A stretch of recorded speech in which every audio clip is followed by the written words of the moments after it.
Other news tonight and new at 6, the Washington Senate advancing a proposal this morning to update the rules around wood stoves. Capitol correspondent Albert James shows us how Democratic supporters say it promotes better air quality, while Republican opponents say it makes lives harder.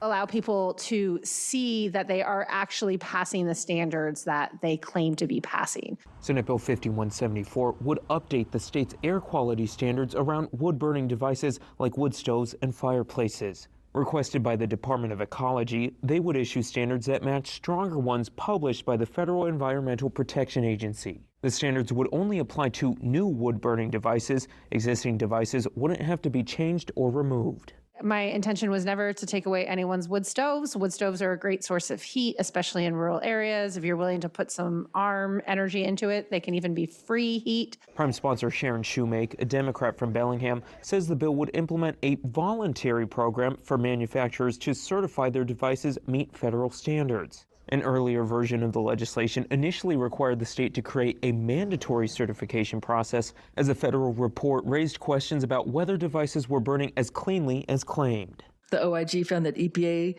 is approving deficient test reports, lacks robust oversight, fails to address known violations, and allows non-compliant devices to be sold.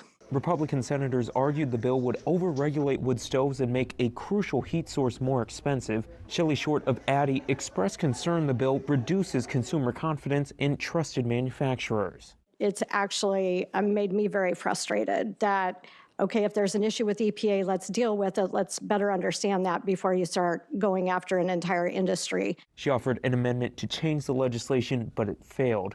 The updated standards ultimately passed out of committee on a party line vote and now moves to the Senate Rules Committee for their consideration. In Olympia, I'm Albert James reporting.